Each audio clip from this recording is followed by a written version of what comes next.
This past winter on our television show Snow Tracks, we took a trip to New Hampshire to ride Polaris snowmobiles with one of Polaris's Eastern U.S. regional sales managers, Nick Vosinek. We had such a great time riding in New Hampshire. Nick invited us back in the summer, and he said these trails that we're riding on are all side-by-side ATV trails as well. You know, summer rolls around, and I'm like, called Nick up on the phone and said, buddy, let's get this show on the road. I needed to bring somebody with me whose personality could live up to the excitement of the story. And there's only one person I can think of when I need a person like that, and that's my buddy Tanner. A couple weeks ago, Luke called me out of the blue. And I have a trip coming up in a couple of weeks to take some brand new side-by-sides and go ride in New Hampshire. Would you be interested? And I'm like, yeah, I'll make it happen. I'll tell the boss I'm sick or something. I'm going on this one. The first part of our ride was taking place on trails near Millsfield. And obviously, we didn't bring side-by-sides with us, so we parked in the staging area parking lot. Full-on Polaris 53-foot tractor trailer rolls into the parking lot. We had the Jericho ORV Festival, which is a fantastic event in Berlin, New Hampshire, and all the manufacturers show up. Essentially what we do is we conduct demo rides. You know, we had the all-new RZR PRO XP. I thought, what a great opportunity to call Luke and see if he wanted to come down, demo the new unit, but to see the area. Obviously, it looks totally different in the summer versus the winter. Tanner hasn't seen one or ridden one yet. This is his first experience. He's only seen online.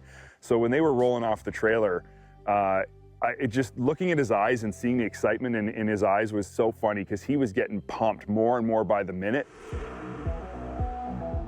So I was interested in taking you guys on the particular route that we took because you can experience a lot of terrain changes, altitude changes. So basically when you start out, you're riding down regular roads, dirt roads, fire roads. Now at this point, I've only spent an afternoon in Pro XPs. That was in the desert and wide open trails. So I had yet to ride a Pro XP in tight trails like what I'm used to at home. This new RZR is the best one I've ever driven to date. I loved the amount of power. The clutching was really, really good. The suspension was, I don't even know how to describe it. It was so good that I don't know if I can go back to something that's manually adjusted anymore.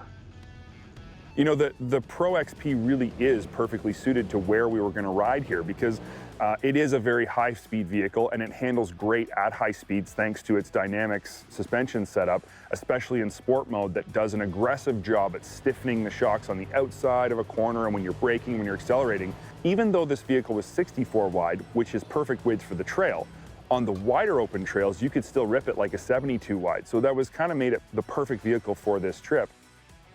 The ride, the handling, the cockpit of this machine is incredible. I mean, with the steering wheel controls, our engineers did a fantastic job of listening to our customers, understanding what they liked, what they disliked, what they had for suggestions. We really came out with the ultimate machine of ride, handling, comfort, technology. I mean, it offers everything. And corner to corner, that 64-inch chassis is phenomenal. The sight lines are incredible. I mean, you can stay back from the rider in front of you because of the dust and just follow the ride command system because you can see where all your buddies are on the map. Our destination for the morning is called Dixville Peak, and it's a huge overlook in the area that we were riding. It's also a really popular ATV destination just for people to meet and check out the view. Once we were done at Dixville Peak, we'd pretty much used up all the morning, so it was lunchtime. And sure enough, the trail took us right down into the parking lot of Log Haven, where I had one of the best burgers of my life.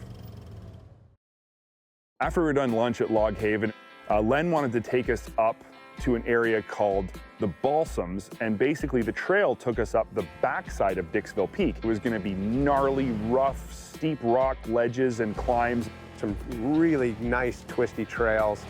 Get into the tree canopy and then it just knocks the dust down. Some nice twisty turns and some bridges and just a really, again, nice variety of trails. This trail was gnarly. It was as rough as any trail in my area, any rock crawling trail I've ridden in a long time.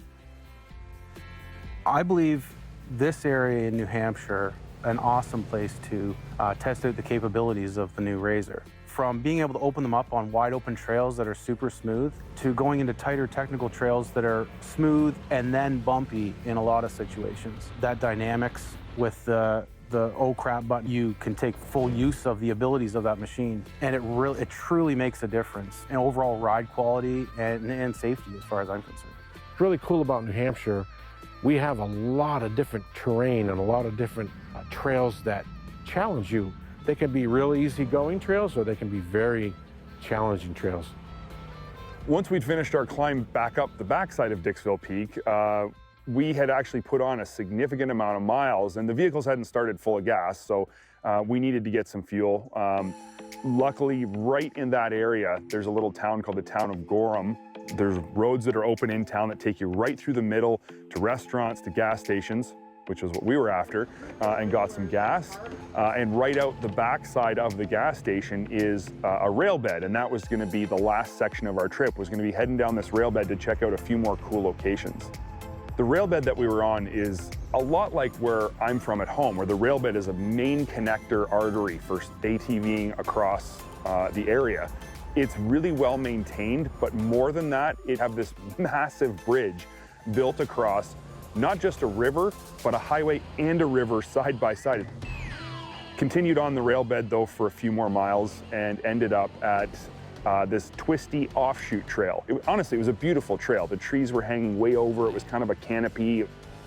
And the guys had promised us a really special location, something that a lot of tourists like to go and even locals like to go hang out at, called Cascade Falls.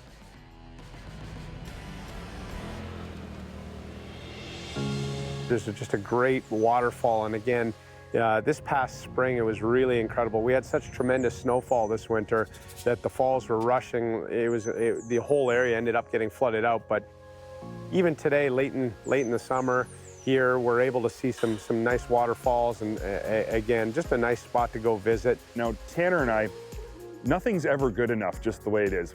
Whether it be our cars, our dirt bikes, whatever it is, we always have to do more than what's presented. So we noticed to the right of the falls, there was kind of like a little trail in the trees, and I thought, I'll bet that climbs up to the top of the falls. Well, what we didn't realize is that the climb up was basically rock crawling. I mean, we were basically traversing the side of a cliff. It was steep. By the time we were done at the falls, we'd put on easily 85 miles, and that's a lot of miles for a relatively short morning and afternoon. So we knew we needed to get rolling. Nick had promised us another great adventure at his cottage. He's got a sweet wakeboard boat and a wake surfing board, and I'd never wake surfed before. Plus, we had been riding, it was hot and dusty. We were covered in dust. The idea of jumping in a lake could not have been more appealing at that moment. At the end of a long day, there's no better way to cool off and get rid of the dust than to hop in the lake. Fortunate enough to be able to bring Luke out here on Maidstone Lake here in Vermont, and I know he's been itching to go wake surfing, and part of our extracurricular activities involved a little wake surfing, a little wakeboarding. Luke did a great job, and I'm gonna have to go out and hopefully not make an idiot of myself and show him up a little bit. Was a lot tougher than I'd thought. I've done wake surfing a few years ago. I tried it one time and I thought I had the hang of it. The wake surfing, you're using muscles that you never thought you were gonna be using. And my legs were absolutely killing me. This is what's so great about this industry that we're in, between snowmobiling and off-road vehicle riding. It's about making friends, about meeting new people, and spending quality time together. And we've done that on the trail and on the lake, and I hope the heck that he and the team come back again. I really do have to say a big thank you to Polaris, though, for organizing, through Nick, to have these units made available to us and have an entire 53-foot tractor trailer show up with nothing but Pro XPs in it just for us to use. So giving us the opportunity to actually do this story the way we did.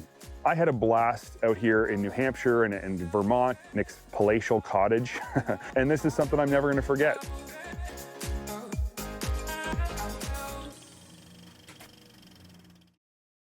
Thanks for watching Dirt Tracks TV. If you enjoyed this video, there's 3 things you need to do right now. First, like the video. Second, make sure you subscribe to our channel. And third, turn the bell on so you'll be notified of future uploads. But the most important thing all ATVers should be doing is getting out and going for a ride. So make sure you do that first.